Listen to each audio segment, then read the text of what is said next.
How are you? I'm fine, thank you. Welcome to the United States of America. I'm so sorry that we are just developing over here in a lot of ways. It's okay. I wanted to ask you about the first grader. I have seen the movie probably 8 times now. Yes. And our blog, Stones of the Color of Rare, we look for opportunities to interview people of status, someone that's notable and bring something to our community. So the first thing I wanted to ask you is the part of Maruge, Mr. Maruge, where you are working with the children. Yes. I thought it was beautiful that as a person that has gone through that kind of abuse by the British, that he was still that open as a child. You know, like a child, very humble, willing to sit around those small children. So how did it feel with you doing that kind of part? Well, the children were wonderful in the role that they played. I love children, naturally. I love children, and I love working with kids. Even if I'm not working with them, I love their company. So the kids brought the character that you saw in me in that particular scene. Right. Having joined a school that was mostly for young children, 6, 7 years old, I had to kind of lower myself and identify with them. I had to behave the way they behaved. I had to learn the mannerisms, the way they talk. So in that particular scene, they brought a warmth. To your spirit. I remembered my child or my children when I was a young man who had been murdered and killed by the British, and I could see these children in these kids that I was playing with. So that's how that character, that particular scene in Maruge came out. Now, do you have children yourself? Yes, I do. So you were very familiar. Are they the ages of those children? They are older, but the last one is just a bit older than them.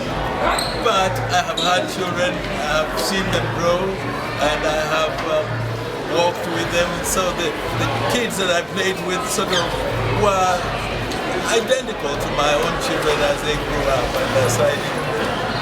Okay. Now, the younger Maruge, the young guy that played, I think his name is David Chege. Yes. Is the guy that played your part, the younger you on the movie. The younger you on the movie. Yes. That part, how was that for you? How was that for you? The younger Maruge brought my youth in the character. He was in the character what I was as a young man. Energetic, eager to fight the British and get our freedom. And so young Maruge played the role very well and inspired my role as an older Maruge. The qualities that I was having at that time as a young man were still in me. But they came out as an older Maruge through the younger Maruge. The energetic younger Maruge, determined and unyielding and compromising. Yes. Well, what was interesting is that you were able to keep the intensity of the role of the adult Maruge and the young Maruge. You were able to keep the intensity of the emotional intensity of both roles. Remember the scene where he gets the pencil stuck in his ear by the British? Yes. I don't know how an actor could do that. I mean, it's like really, in some parts of the movie were difficult for me as a person to watch. Especially when they threw them in the room and they had them naked and you saw the water. And I know people in some of those countries, and I know that can be very, very hard. What was it like? Were you on the set at the time they were screaming, they were shooting that part as well of the young Maruge in that situation? Those scenes were real. That's what happened in Kenya during the struggle for freedom, the struggle to drive the British out. But they wanted to stay. So they did everything to discourage the young Kenyans to fight for their freedom. So those scenes that you saw, the pencil and the torture and the cold water and the whipping, those things happened. Now, in the younger Maruge, you can see those things happening. In the older Maruge, you can see his sensitivity bringing out in his mind what happened when he was young. And it gave the older Maruge that insensitivity, that cruelty that he underwent under the British. And that's how my character came out. Seeing what was happening, having experienced that as a young man, now recalling those things. I want to go to school. They're still stopping me the way they used to stop me before we got free. It just gave me that, you know, that grit and grind. Yes. Why am I being tortured? Even to my old age, I'm still being tortured. Yeah, and I thought the scene of you going into the so-called adult school. Yes. Yes. And the way you were looking at it, and the guy was standing outside, and they were smoking and throwing things around, and you were like, okay, this is the adult school. You know what I mean? It was. So how was the transition from going to the adult school and back to the children, to me, who acted more mature than the actual adults? Yes, exactly. You know, going to adult school was just the bottommost. It was relegating me to the end of my quest to become educated. Sending me to another school where you find people smoking, people just doing their things, means that you are telling me that is where you belong. I didn't belong there. I couldn't belong there. I abhorred that school. That's why in one of my dialogue I said, let that man who wants me to go to other school himself go to other school. So that even made me hate the authority even more after that school. I don't know how you did it. The transition from actually, because you have to feel those things in order to do that real character. So the part of, you know, especially after when you started to cry, and, you know, how you really remember that they had killed your own family. Those scenes were very emotional to me. In fact, when we did one of the crying scenes, the director said, good. It was maybe the second take or third take, because it was good. To me, I told him, no, I want to do it again. I didn't do it properly. And you wanted to really cry? Okay. I said, no, I didn't bring the emotion the way I wanted. And you saw my tear come out. I did. That tear was real. Real tear. It was not like a lemonade had been put into my eye to cry. No, it just came out of my naturally because of that intense hate, intense, you know, feeling that these people that you felt like are doing this to me now the way they did to me when I was a young man. Yes. Yeah. And the other thing is that I thought it was kind of sexy, actually, when you were in the classroom and they were like, M-O-N-T, X-Y-Z-A-Z-E, X-Y-Z-A-Z-E. I was like, oh my gosh. And then, you know, you were in the yard, and the little boy was doing his body. So cute. So what did you? I just thought it was interesting that all of you had you had the same sense of rhythm as those kids. Because they were showing off when they were standing wiggling. You remember even outside when they pick on me. Now Maruge. I want to see, is he real like us? Right. And you had them in the yard, they started dancing. Exactly. And in the classroom, when the teacher now said, Maruge is going to be my assistant, I had to bring them, you know, to kind of accept me as their teacher now.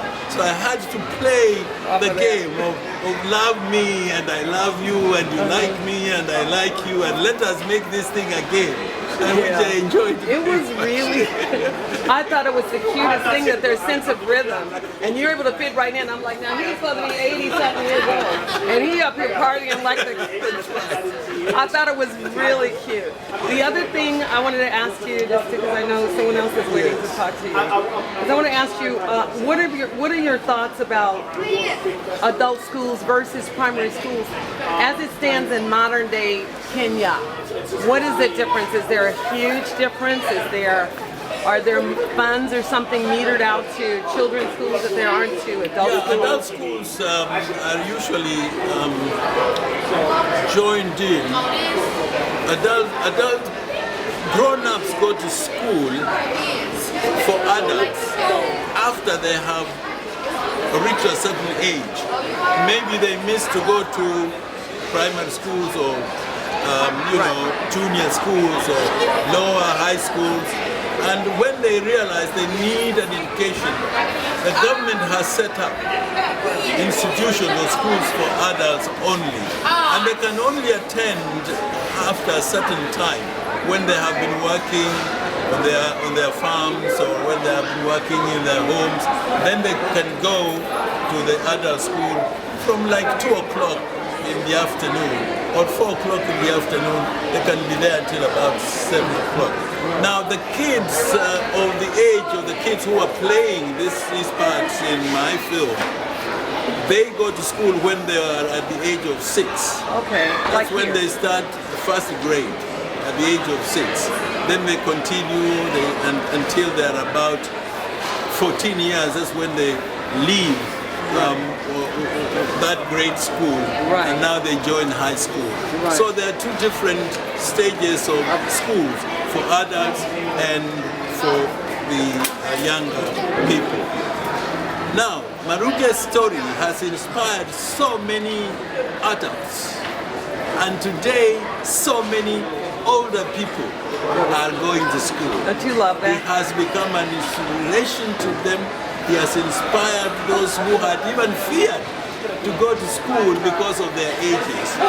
And now they are readily accepting to go to school, and they don't look at it as something shameful, which is a very nice thing that Maruge has really done for the country, for Kenya. Now, what about, the final question I want to ask you is your transition from an announcer. You were a reader or something, you said, on the movie credits, not the movie credits, but on the synopsis that they do of the movie, and they said that you were a reader or something for a local I was an anchor, newspaper, news anchor. I worked for several national television stations in Kenya. In fact, 3 of them. Yes, you wanted to ask me? No, I wanted to ask you the transition you made from being that person to an actor now, because, I mean, you know, most actors would say, I start my career at 12. Yes. You know, and the fact that, I mean, you're inspiring every person over 12 years old right now to have an acting career. Let me tell you. Or that it's never too late to do anything you want to do, I would say. I developed my interest in acting when I was in this country. I went to school here. I got my undergraduate degree here. Then I had a chance to go to Harvard University. Oh, wow. For drama. I went to the Harvard Globe Drama Center, and this is where I really discovered my talent for acting. Right. I even directed a play at Harvard where the cross is made by Eugene O'Neill, who is an American playwright. And that is where my interest in acting developed. So when I went back to Kenya, I had done mass communication, broadcasting, journalism, and all that. But when I went back, started working as a broadcaster and an anchorman, American producers used to come to Kenya to make big films, international films. Right. They would want Kenyan actors. So even though I was working as a broadcaster, I would go and audition. And I would get parts. Oh, wow. Not big parts, but supporting parts. I acted with people like Sidney Poitier in the film called The Will Be Conspiracy. That's what you remind me of, Sidney Poitier. Thank that you. same elegance and that same sophistication that we don't have over here. I don't see it. And Michael Caine, the British actor. I like Michael Caine. I've acted with Brian Dennehy in The Lion of Africa. Yeah. I've acted with Tanya Roberts in Sheena, Queen of the Jungle in Kenya. I've acted with John Lithgow, James Earl Jones in The Ivory Hunters, which was also produced in Kenya. So this is how I started to get my inspiration for acting in films. Those people became my role models as actors. Yeah. Sydney was just wonderful when I acted. Do you know? You personally know him? Yes, I know him. I'm sure you would. I know him. We have taken pictures with him in Kenya, and I'm looking forward to a chance of going to show him a picture we took together in 1977 when he was young. To go and show him. I hope I have that chance. You will just contact him. So, if you need to know, I'll give you the information. So my interest and love for acting was inspired by people that I have named, by these actors from here who are playing roles in productions that producers in Hollywood were coming to shoot in Kenya. Wow. Yeah. I find you very inspiring. I'm so happy that you let Ankh Entertainment, Stones and the Color of Rare interview you. Well, I'm spreading the word. I've seen The First Grader 8 times, now 9 times today. And the music is riveting, the acting is riveting. I am at a loss of words to understand why it isn't in an Oscar position. Yeah, I'm hoping that more Americans will see this movie, because I think it is a movie worth seeing. It's for everybody. It's not for Africa, it's not for America, it's not for Europe. This is a theme about education. Education being a vehicle for development, a vehicle for knowing, a vehicle for discovering things, whether it is in Africa, whether it is in Europe or America. Education is for all. Yes. Education for whether you are a child or an older person or an old man. If you have a chance to get an education, it is an opener to whatever you may want to do. So I just hope that this film can be seen by as many people as it can reach. And I'm just so humbled to know that it has been received so well at this venue where we are, and I'm so humbled that I got to be recognized by the NAACP as a nominee for the best actor. Yeah. I'm so humbled to know that even AARP can consider me and give me an award as a best actor. I was flabbergasted, as it were, to be with people like Meryl Streep, with I know who you mean. Who? Sharon. Yeah, you know. And we sat together. They were sitting there, we were sitting here. They walked and went and received their awards on the same podium that I was. They had a standing ovation. People who are royalties in Hollywood. And I had a standing ovation. An unknown person in Hollywood. And that just, I can't go over that. I can't get over it. I'm just so flabbergasted. Well, they should be honored and be honored to be in your presence. Yeah, I was honored, first of all, to be in their presence, to meet them, and to share a platform with them. And I hope that this film reaches as many people as possible, because it has got a message, if not messages, for us. And it has a message for everyone that I think is a world international message that you're never too old to learn. You're never Exactly. too old. Exactly. You never too, you're just learning is an independent experience that each person can understand and accept. You captured it. Okay. You are never too old to Never learn. too old to learn. We learn even Every after day. we have learned.